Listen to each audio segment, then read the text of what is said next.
E hoje no Humanamente a gente traz um olhar atual e ainda mais humano sobre a manutenção e prevenção de doenças, conversando sobre a psiquiatria do estilo de vida, né, doutor?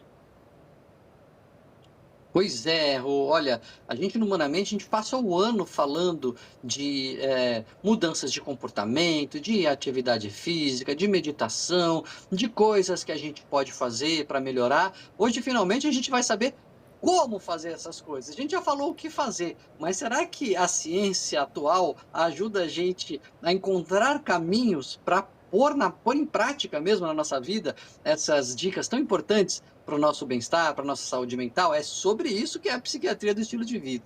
É, conversas bem profundas. E vamos colocar na roda então, já está aparecendo para quem está acompanhando a gente no YouTube, o doutor Arthur Danila, médico psiquiatra pela Faculdade de Medicina da USP, coordenador do Programa de Mudança de Hábito e Estilo de Vida do Instituto de Psiquiatria do Hospital das Clínicas da USP. Tudo bem, doutor? Bem-vindo. Tudo bem, Roberta? Prazer estar aqui com você no Humanamente, também com o Dr. Daniel, pessoa que eu admiro, que temos muitas oportunidades de trocas interessantes para a psiquiatria e para falar sobre mudança de comportamento, que não é uma coisa fácil e tem metodologia para a gente conseguir ter maiores chances de conseguir almejar de fato um estilo de vida saudável. Espero que a gente possa dialogar um pouquinho sobre isso. Eu já queria perguntar, então, Roberta, queria já aproveitar aqui o Danilo para perguntar como que a gente começa, por onde a gente começa quando a gente quer mudar, né? É claro que a gente, quando pensa em ano novo, o programa vai ao ar no começo do ano, as pessoas com as suas metas, suas resoluções, muitas vezes é fazer atividade física, às vezes é estudar mais, ler mais, aprender uma língua. É, Imagino, né, isso aqui a gente fala bastante, que o primeiro passo é você saber o que que você quer. Mas beleza, vamos dizer que você já sabe o que você quer. Eu quero fazer atividade física, é isso. Por onde a gente começa a mudar? Como que a gente começa a pôr em prática aí os primeiros passos, Arthur?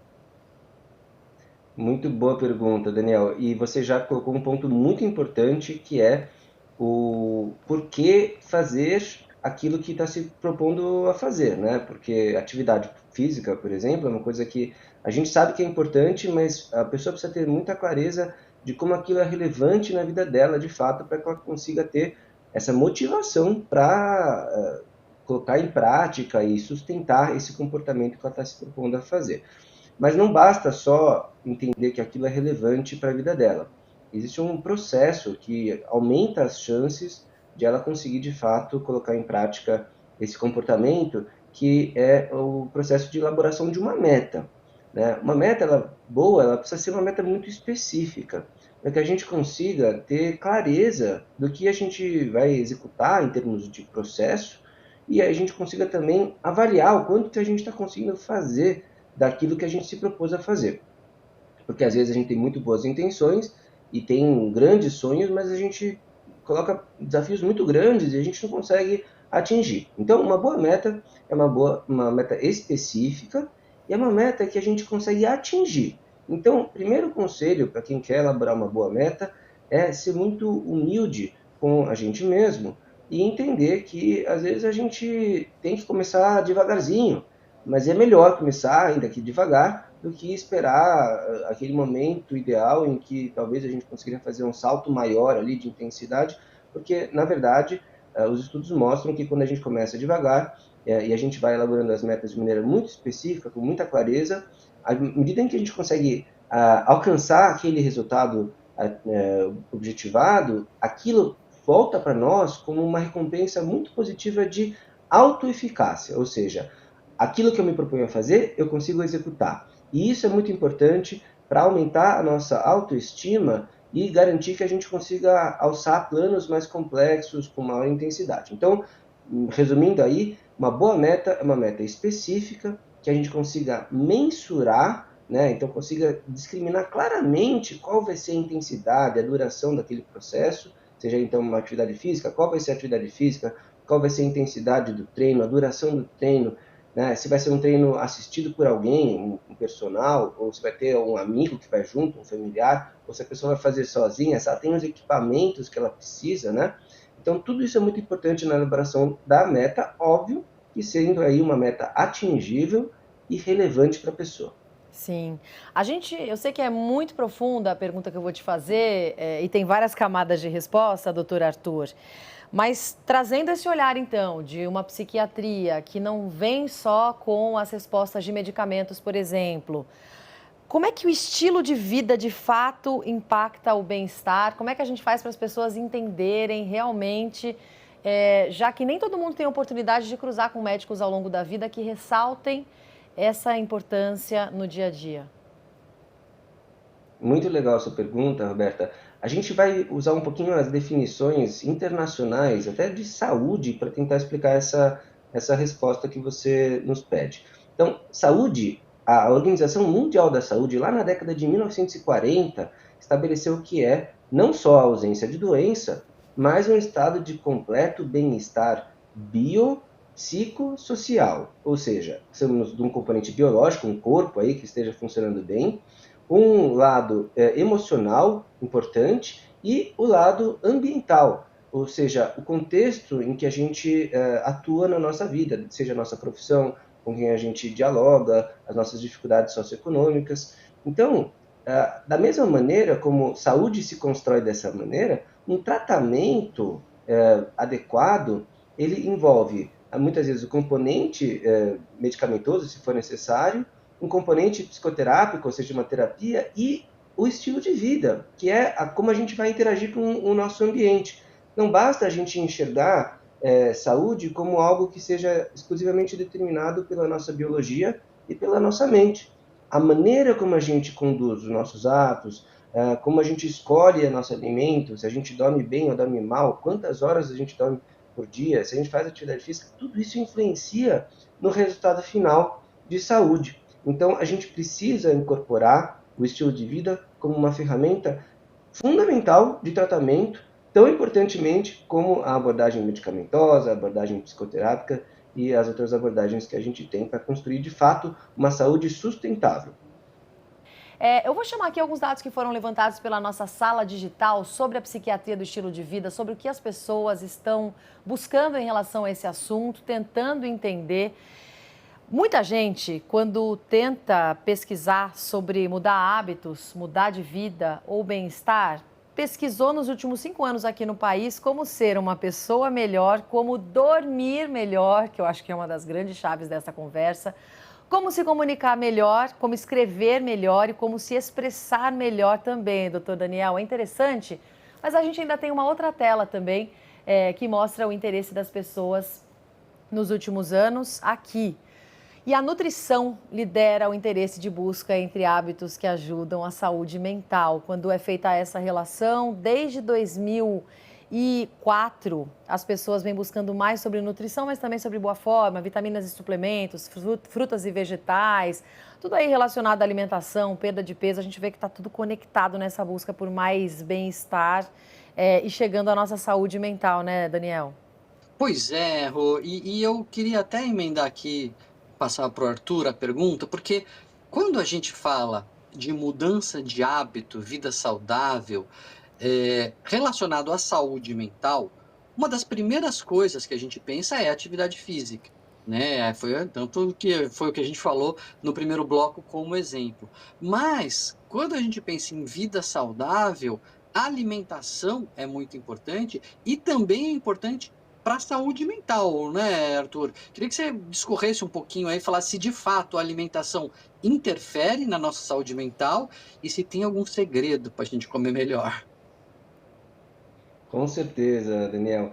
Bom, a psiquiatria do estilo de vida, ela vai usar os pilares da medicina do estilo de vida, que são 6, para poder adotar hábitos saudáveis para os seus pacientes, para que eles consigam ter aí uma saúde mental positiva. E só falando muito rapidamente quais são os 6 pilares, a gente começa sim com a alimentação saudável, depois eu vou explorar um pouquinho mais a seu pedido, mas sim, a atividade física é já um consenso como uma das respostas mais importantes que nós temos, muito bem validada cientificamente, como tratamento tão importante quanto, novamente, como eu comentei, como remédio, como psicoterapia.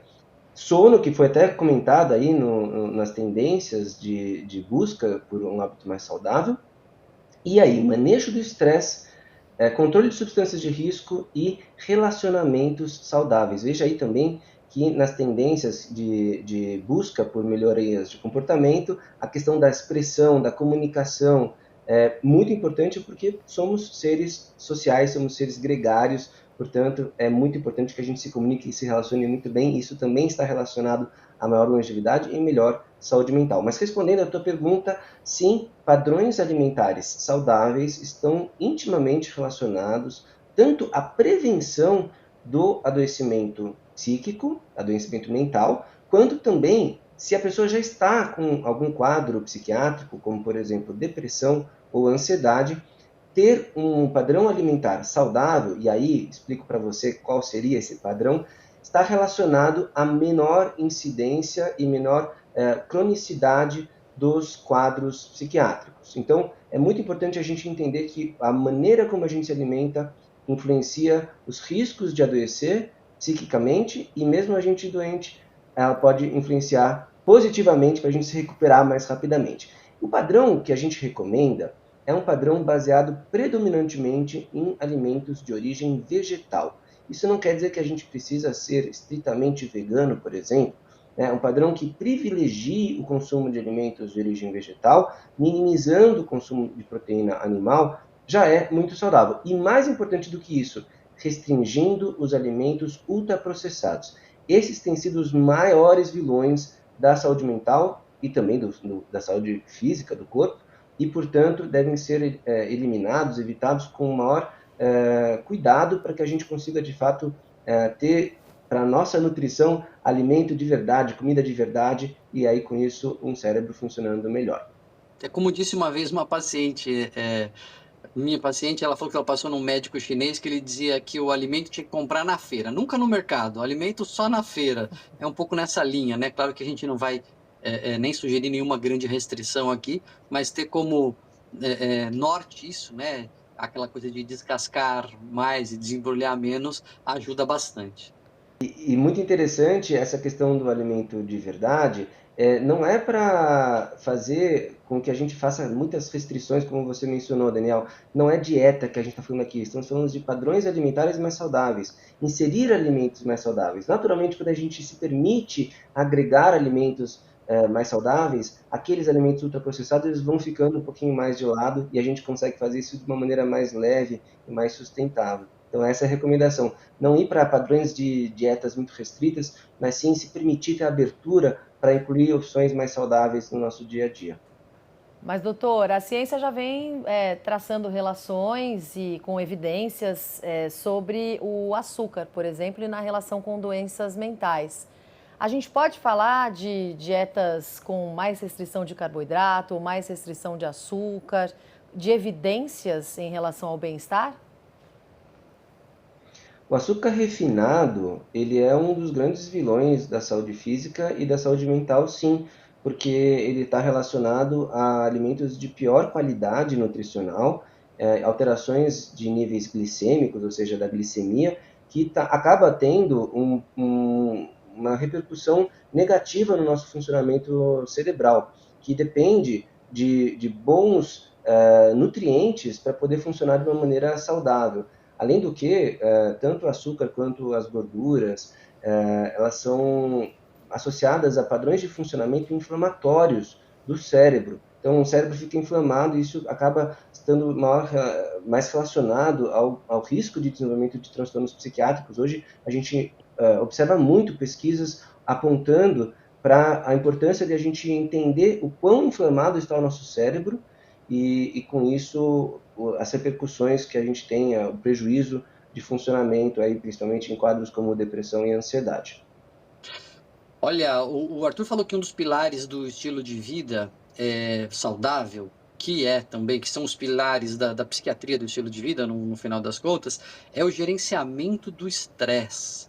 E essa aqui a gente precisa de ajuda, hein? Essa aqui os ouvintes estão esperando para saber qual é a dica, a metodologia científica que existe para gerenciar estresse. Primeiro, o estresse realmente pode nos adoecer mentalmente, e aí então gerenciar o estresse é uma estratégia de prevenção do adoecimento, Arthur? Como que a gente faz isso?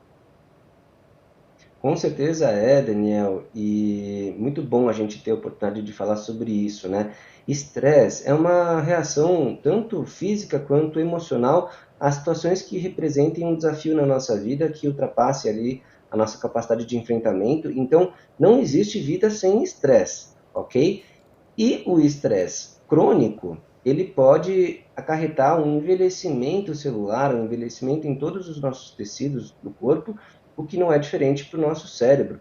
Então, a gente sabe sim, hoje, cada vez mais, os efeitos deletérios do estresse crônico de intensidade importante e não bem administrados. Então, a mensagem final é: estresse existe e a gente precisa saber como gerenciar esse estresse para ter, de fato, um estilo de vida saudável. Aí a grande pergunta, como é que a gente gerencia isso tudo?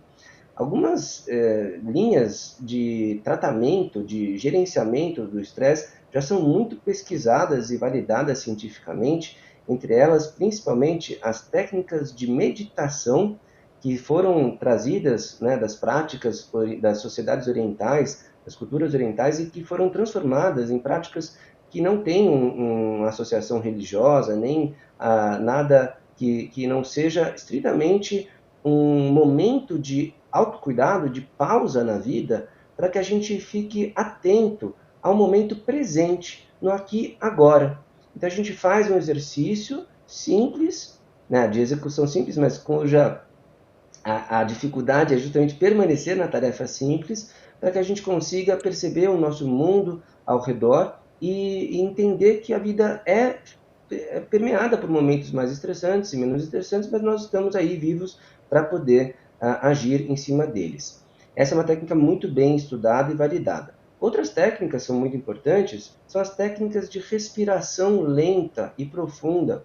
Elas estão relacionadas à ativação do sistema nervoso parasimpático, que é o sistema do relaxamento. É um sistema muito primitivo nosso, que está muito relacionado àquela questão de luta ou fuga, né? Você está na frente de um leão, você vai lutar ou vai sair correndo dele, ou vai fingir de morto, né? Então, são reações emocionais muito primitivas e que a gente consegue também, por meio da nossa respiração, controlar e agir de uma maneira a não se exasperar, não se estressar de uma maneira desmedida. Além disso, práticas mente e corpo, que também são muito estudadas, como, por exemplo, o yoga ou o pilates, o tai chi, são práticas que vêm muitas vezes também das sociedades orientais e que têm uma sabedoria muito importante dessa relação íntima entre corpo e mente. A gente tem que ter cada vez mais clareza de que somos uma coisa só. Então, quando a gente cuida do nosso corpo, a gente cuida da mente. Quando a gente cuida da mente, a gente cuida do corpo. A Roberta aqui, ela é uma adepta, o Arthur, da corrida, né? E eu também comecei há um tempinho atrás a correr, agreguei a corrida à natação, e eu vou colocar aqui uma meta, hein? Colocar um desafio para a Roberta. Eu me propus, não falei isso para ela, não combinei, mas eu me propus neste ano a correr a São Silvestre. Já falei com a minha esposa que não vamos viajar para eu correr São Silvestre. Eu já estou correndo 7 quilômetros, eu tenho aí 11 meses e um pouquinho para colocar mais 7 quilômetros. Então, vou fazer metas, uma meta bem específica, uma meta atingível, com metas intermediárias, né? Então, tenho que correr 10 quilômetros até tanto, tenho que correr 12 até tanto. Tô com uma professora para me orientar nisso. Fica aqui o convite, viu, Roberta? Já estou adiantando aqui o final do ano, não sei se vai estar de plantão, vai estar viajando, mas se estiver por aqui, você está convidado, a gente pode até convidar os ouvintes para correr São Silvestre com a gente, hein? Nossa, eu encaro, certeza, doutor. Amei. Eu nunca fiz a São Silvestre, eu já fiz meia maratona, mas nunca fiz o trajeto de 15 quilômetros da São Silvestre. Por mim, se não me escalarem para o plantão, tá combinadíssimo. Fica até o convite para a chefia pensar na escala de fim de ano já com esse plano. Já tá, eu já estou fazendo, eu já faço aqui o apelo para a chefia. Pronto. Maravilhoso. Vamos fazer acontecer, vamos convidar os ouvintes, e isso já vai ser o start do Humanamente, ajudando e estimulando as pessoas na psiquiatria do estilo de vida, hein? Até porque o doutor Arthur estava falando de metas bem específicas, metas reais, para que de fato ajudem, né, na sensação de bem-estar e nesse equilíbrio, para a gente sentir que está vivendo melhor. Mas, doutor, tudo que a gente falou, e eu queria inclusive que você falasse mais um pouco sobre o problema crônico de sono que a gente tem na nossa sociedade atual. Tudo isso está relacionado mais à prevenção da doença ou o estilo de vida também pode ser tratamento? Com certeza, Roberta, estilo de vida é tratamento tão importantemente como qualquer outra abordagem em saúde. Inclusive, deveria ser uma política pública do governo de todos os países do mundo instituir esse tipo de educação em saúde nas próprias escolas, nas universidades, nos locais de trabalho.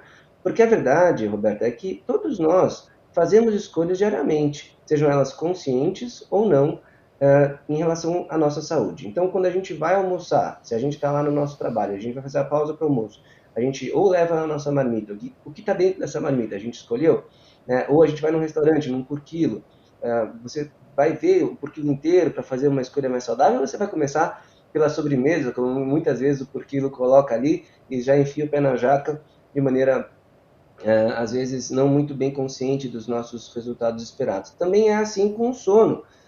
Hoje a gente tem a internet, as redes sociais nas nossas mãos, nos nossos celulares, elas vieram para a cama e elas atrapalham muito o nosso tempo dormindo, porque a gente passa muito tempo deitado na cama, mas acordados, consumindo conteúdos que acabam deixando a gente estimulado e não ajudando a gente ter um sono, um relaxamento que proporcione um sono de boa qualidade. Então, é um desafio para nós ter consciência desses hábitos e da importância de executá-los diariamente para que a gente consiga construir, de fato, saúde como um tratamento, sim, e poderosíssimo, de baixo custo, de execução não tão fácil, mas quando a gente consegue, o resultado é super satisfatório e a gente fica muito feliz.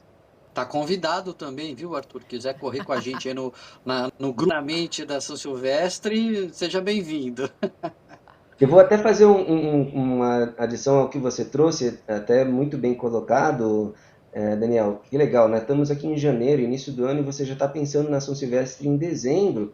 E o que você está fazendo é o que a gente chamaria de um plano de ação, construído por metas que vão se somando e vão se tornando cada vez mais desafiadoras para que a gente consiga chegar lá na meta final. E a gente tem os pontos de verificação, que é o que você comentou. Então, até março eu vou ter que correr 5 quilômetros, até junho eu vou correr 9 quilômetros. Então, você está fazendo pontos de verificação em que você verifica se aquelas metas que você se colocou para fazer foram executadas e aí você se permite passar para uma meta mais avançada. É assim que a gente muda comportamento, é assim que a gente atinge desafios mais complexos e é assim que a gente conquista os nossos sonhos, como, por exemplo, correr a São Silvestre. E é assim, doutor, que a gente traz também evoluções do esporte, dos hábitos saudáveis para o nosso comportamento pessoal? Com certeza. Para todas as coisas na nossa vida, quanto mais organizados, estruturados a gente for, maior a chance da gente conseguir realizar aquilo que a gente se propõe e a gente possa celebrar. E, aliás, celebração é uma coisa muito importante, também faz parte de um estilo de vida saudável. Pessoas que celebram mais, que são mais gratas pelas conquistas que elas realizam, têm uma sensação de bem-estar muito mais profusa e uma sensação de propósito realizado. Isso é muito importante. Então, é importante não só construir as metas, mas celebrar as vitórias, por menores que sejam. Sempre. Doutor Arthur, muito obrigada por essa conversa com a gente hoje aqui no programa Humanamente. Bom trabalho e até uma próxima. Obrigado a vocês, obrigado pela oportunidade de estar aqui com os ouvintes. Espero que tenhamos um 2025 com boas metas e muita saúde. Doutor Daniel Barros, mais um programa, uma conversa muito importante que os ouvintes também podem procurar lá no nosso YouTube, na versão na íntegra. Muita gente pega no meio, pega no final, ou ainda acompanhar pela nossa versão em podcast. Obrigada, doutor. Valeu, Rô. Até a próxima.